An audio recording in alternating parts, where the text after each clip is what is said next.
Hello friends, ഇന്ന് പറഞ്ഞുതരാൻ പോകുന്നതെന്ന് വെച്ച് കഴിഞ്ഞാൽ നിങ്ങൾ ഒത്തിരി ആഗ്രഹിച്ചിട്ടുണ്ടാവും നിങ്ങളുടെ ലൈഫിലോട്ട് നിങ്ങളുടെ പാർട്ട്ണർ, നിങ്ങളുടെ എക്സ്, നിങ്ങൾ സ്നേഹിക്കുന്ന ഒരു വ്യക്തി നിങ്ങളുടെ ലൈഫിലോട്ട് മടങ്ങി വരാൻ ആഗ്രഹിക്കുന്ന ഒത്തിരി പേരുണ്ടാവും.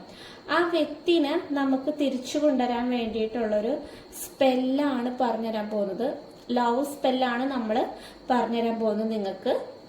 ഞാൻ നിങ്ങൾക്ക് പറഞ്ഞു തന്നിട്ടില്ല, ഇത് ഫസ്റ്റ് ടൈമാണ് പറഞ്ഞുതരാൻ പോകുന്നത്. അപ്പോൾ നമുക്കതിന് വേണ്ടിയിട്ടുള്ള കാര്യങ്ങളാണ് ഇനി പറഞ്ഞുതരാൻ പോകുന്നത്. ഒരു വൈറ്റ് കളർ പേപ്പറും വേണം, ഒരു ബ്ലൂ കളർ പെന്നും വേണം. ഈ ഒരു രണ്ട് സാധനം മാത്രം മതി. എന്തായാലും നിങ്ങൾ അങ്ങോട്ട് പോയി ഒരിക്കലും ബെഗ് ആവശ്യമില്ല. ഈ പേഴ്സൺ നിങ്ങളുടെ ലൈഫിലോട്ട് ഇങ്ങോട്ട് തിരിച്ചു കൊണ്ടുവരും. നിങ്ങൾ യൂണിവേഴ്സിനെ നല്ല രീതിയിൽ ട്രസ്റ്റ് ചെയ്യുക. മാനിഫെസ്റ്റേഷൻ മെത്തേഡാണ് ഞാൻ നിങ്ങൾക്ക് പറഞ്ഞുതരാൻ പോകുന്നത്. അപ്പം നമുക്കൊരു വൈറ്റ് കളർ പേപ്പറും ബ്ലൂ കളർ പെന്നും ഞാൻ പറഞ്ഞിട്ട് കണ്ട വൈറ്റ് കളർ പേപ്പറാണ്. അവിടെ ബാക്കിലൊന്നും നമ്മൾ എഴുതിയിട്ടൊന്നുമില്ല. ഒരു ക്ലിയർ ആയിട്ടുള്ള ഒരു വൈറ്റ് കളർ, പ്യൂർ ആയിട്ടുള്ള ഒരു വൈറ്റ് കളർ പേപ്പർ നമ്മൾ എടുക്കുക. എന്തായാലും എടുത്തിട്ട് നമ്മൾ ചെയ്യേണ്ടതെന്ന് വെച്ച് കഴിഞ്ഞാൽ നിങ്ങളുടെ എക്സിന്റെ പേര് നടുക്കെഴുതാം. ഞാനൊരു എക്സാമ്പിൾ ഞാൻ പറഞ്ഞു തന്നതായിരിക്കും ഇവിടെ.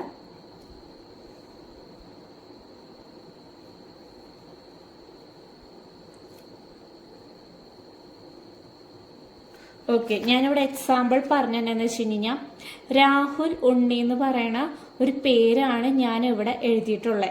നിങ്ങളുടെ എക്സിന്റെ പേര് എന്താണെന്ന് വെച്ച് കഴിഞ്ഞാൽ ആ ഒരു പേര് എഴുതാം.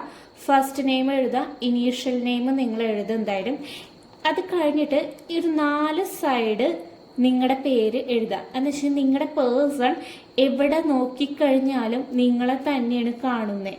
ഓക്കെ, ഇവിടെ ഞാൻ എൻ്റെ പേര് എഴുതാൻ പോവാണ്.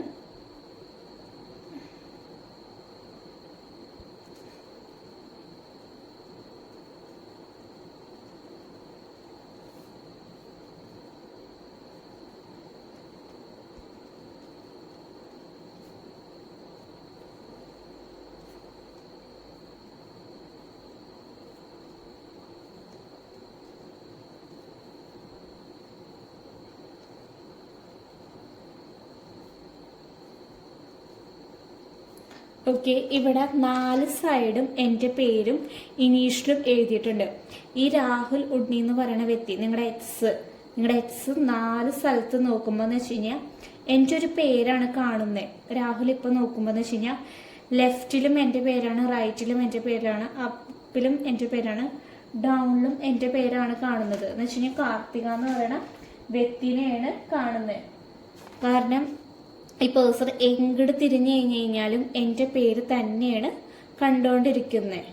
ഓക്കെ, അത് കഴിഞ്ഞിട്ട് നമ്മൾ എന്താ ചെയ്യേണ്ടതെന്ന് വെച്ച് കഴിഞ്ഞാൽ ഒരു അഫർമേഷൻ, ഒരു സിമ്പിൾ ആയിട്ടുള്ള ഒരു അഫർമേഷനാണ് നമ്മൾ എഴുതേണ്ടത്. നമ്മൾ വലിയ വലിച്ചു നീട്ടി ഭയങ്കര കോംപ്ലിക്കേറ്റഡ് ആയിട്ട് വലിയ സെന്റൻസിൽ ഒരിക്കലും നമ്മൾ അഫർമേഷൻസ് എഴുതാൻ പാടില്ല. പയ്യെ ഒരു ചെറിയൊരു സെന്റൻസ് മാത്രം നമ്മൾ എഴുതാൻ പാടുള്ളൂ. നിങ്ങൾ മാനിഫെസ്റ്റേഷൻ കാര്യങ്ങളൊക്കെ ചെയ്യുകയാണെങ്കിൽ തന്നെയും വലിയ അഫർമേഷൻസ് നമ്മൾ എഴുതരുത്. ചെറിയൊരു അഫർമേഷൻ മാത്രം എഴുതാൻ പാടുള്ളൂ. എഴുതുന്ന അഫർമേഷൻ എന്ന് വെച്ച് കഴിഞ്ഞാൽ come back to me now എന്ന് പറയുന്ന അഫർമേഷനാണ് എഴുതുന്നത്. അത് നമ്മൾ പ്രസന്റിൽ എഴുതണം. നമ്മൾ പാസ്റ്റിലൊന്നും അഫർമേഷൻസ് ഒന്നും എഴുതാൻ പാടില്ല. നമ്മളിപ്പം നടന്നതായിട്ട്, ഇപ്പം പ്രസന്റ്, ഇപ്പം നടന്നുകൊണ്ടിരിക്കുന്നതായിട്ടുള്ള അഫർമേഷൻസ് വേണം നമ്മൾ എഴുതേണ്ടത്.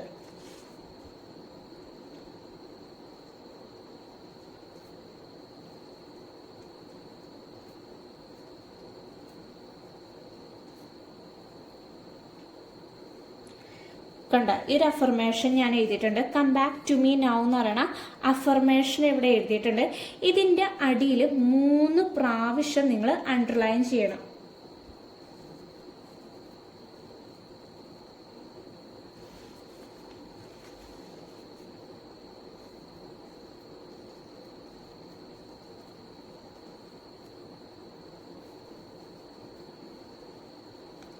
മൂന്ന് പ്രാവശ്യം അണ്ടർലൈൻ ചെയ്തിട്ടുണ്ട്.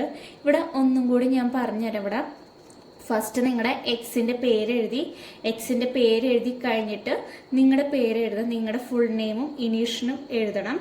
അത് കഴിഞ്ഞിട്ട് നിങ്ങൾ come back to me now എന്ന് പറയണ ഒരു അഫർമേഷൻ എഴുതി കഴിഞ്ഞിട്ട് 3 പ്രാവശ്യം അണ്ടർലൈൻ ചെയ്യുക എന്തായാലും. അത് കഴിഞ്ഞിട്ട് നമ്മൾ ചെയ്യുന്നത് വെച്ച് കഴിഞ്ഞാൽ 7 ടൈംസ് നമ്മൾ മടക്കുമ്പോൾ ഒരിക്കലും ബാക്കിലോട്ട് മടക്കരുത്. കാരണം വെച്ച് കഴിഞ്ഞാൽ ഈ പേഴ്സൺ നമ്മുടെ ലൈഫിലോട്ട് തിരിച്ചു വരാനല്ലേ നമ്മൾ ശ്രമിക്കുന്നത്. കാരണം അതുകൊണ്ട് നമ്മളെന്ന് വെച്ച് കഴിഞ്ഞാൽ ഫ്രണ്ടിലോട്ടാണ് കൊണ്ടുവരേണ്ടത്. ഫ്രണ്ടിലോട്ട് വേണം നമ്മൾ മടക്കുന്നത്. 7 പ്രാവശ്യം നമ്മൾ മടക്കണം.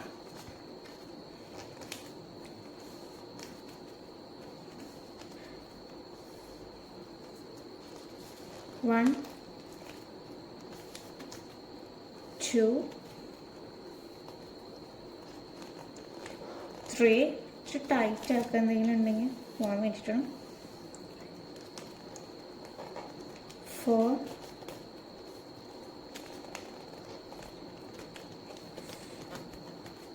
5 6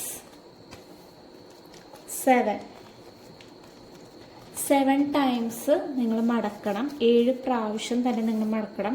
ഇവിടെ അടിയിൽ ബാക്കിൽ എന്തോ പേജോ അങ്ങനെ ഒന്നും വന്നിട്ടില്ല. 7 പ്രാവശ്യം നിങ്ങൾ മടക്കി കഴിഞ്ഞിട്ട് ഒന്നില്ലെങ്കിൽ നിങ്ങളുടെ വാലറ്റിൽ വെക്കുക, അല്ലെങ്കിൽ പേഴ്സിൽ നിങ്ങൾ വെക്കുക. കാരണം നിങ്ങളിത് പോകുമ്പോൾ നിങ്ങളുടെ കയ്യിൽ തന്നെ കൊണ്ടുപോയി ഇരിക്കും. അല്ലെങ്കിൽ നിങ്ങളുടെ മൊബൈൽ ഫോണിൻ്റെ കവറിൻ്റെ ഉള്ളിൽ വെക്കുക. അങ്ങനെയാണെങ്കിൽ നിങ്ങളൊരു ചെറിയൊരു പേപ്പറിൽ ചെയ്താൽ മതി. ഇത്രയും വലുത് ചെയ്യണമെന്നില്ല. ഒന്നിൽ വാലറ്റിൽ വെക്കുമ്പോഴായാലും ആ വാലറ്റ് നമ്മൾ പുറത്തേക്ക് പോവുകയാണെങ്കിലും നമ്മളത് കൊണ്ടുപോകും. ഇനി ഒരടുത്തൊരു ചോദ്യമാണ് നിങ്ങൾ ചോദിക്കുക, ഇത് എന്ന് പുറത്തോട്ട് എടുത്ത് കളയുന്നുള്ളൊരു രീതി. ഈ സ്പെല്ല് ചെയ്തത് എന്നായിരിക്കും നിങ്ങൾ എടുത്ത് കളയേണ്ടത് നിങ്ങൾക്കൊരു ചോദ്യം ഉണ്ടാവും. അത് നിങ്ങളുടെ പേഴ്സ് നിങ്ങളുടെ ലൈഫിലോട്ട് തിരിച്ച് വന്നു കഴിഞ്ഞിട്ട് അത് നിങ്ങൾ പുറത്തോട്ട് എടുത്ത് കളഞ്ഞാൽ മതി. എന്തായാലും ഒന്നില്ലെങ്കിൽ നിങ്ങൾ ബേൺ ചെയ്ത് കളയണമെങ്കിൽ ബേൺ ചെയ്ത് കളയാം, അല്ലെങ്കിൽ പുറത്തോട്ട് എടുത്ത് കളഞ്ഞാൽ മതി. അത്രേ ഉള്ളൂ. ഇത് ഭയങ്കര സിമ്പിളായിട്ടുള്ളൊരു മാനിഫെസ്റ്റേഷൻ ടെക്നിക്കാണ്. വിശ്വാസത്തോടു കൂടി ചെയ്യുക. എന്തായാലും ഉറപ്പായിട്ട് നിങ്ങൾക്ക് റിസൾട്ട് ഉണ്ടാകുന്നതായിരിക്കും. 100% റിസൾട്ട് ഉണ്ടാകുന്നതായിരിക്കും. പേഴ്സണൽ റീഡിംഗ് വേണ്ടവർക്ക്, ടാരോ റീഡിങ്ങിൽ പേഴ്സണൽ റീഡിംഗ് വേണ്ടവർക്ക് വാട്സപ്പിൽ മെസ്സേജ് അയയ്ക്കുക. നിങ്ങളുടെ റിലേഷൻഷിപ്പിൽ എന്തെങ്കിലും രീതിയിൽ പ്രശ്നങ്ങൾ എന്തെങ്കിലും കാര്യങ്ങളുണ്ടെങ്കിൽ റീഡിംഗ് എടുത്തു കഴിഞ്ഞിട്ട് സൊല്യൂഷൻ കാര്യങ്ങൾ പറഞ്ഞു തരും. നല്ല റിലേഷൻഷിപ്പ് ആണെങ്കിൽ ചെയ്തിട്ടേ കാര്യമുള്ളൂ. അല്ലെങ്കിൽ ഒരു ചീത്ത റിലേഷൻഷിപ്പാണ് പിന്നെയും നമ്മളൊരു കാർമിക് റിലേഷൻഷിപ്പിൽ പോയിട്ട് ചെയ്തിട്ട് കാര്യമില്ല. അപ്പോൾ അത് റീഡിംഗ് എടുത്തു കഴിഞ്ഞിട്ടായിരിക്കും നിങ്ങൾക്ക് സൊല്യൂഷൻ കാര്യങ്ങൾ പറഞ്ഞുതരാം. ഇനി ലവ് സ്പെല്ല് നിങ്ങൾക്ക് ഇഷ്ടമായി കഴിഞ്ഞാൽ ചാനൽ സപ്പോർട്ട് ചെയ്യുക, ലൈക്ക് ചെയ്യുക. പിന്നെ നിങ്ങൾക്കിത് ചെയ്തിട്ട് നടന്നു കഴിഞ്ഞ് കഴിഞ്ഞാൽ നിങ്ങൾ കമൻറ്റ് ബോക്സിൽ വന്നിട്ട് കമൻറ്റ് ചെയ്യുക എന്തായാലും. ഓക്കെ, എന്നാൽ താങ്ക് യു. അടുത്തൊരു ദിവസം നല്ലൊരു വീഡിയോ ആയിട്ട് വരാം, അടുത്തൊരു സ്പെല്ലായിട്ട് വരാം. എല്ലാവരും സേഫായിട്ടിരിക്കുക, സുഖമായിട്ടിരിക്കുക.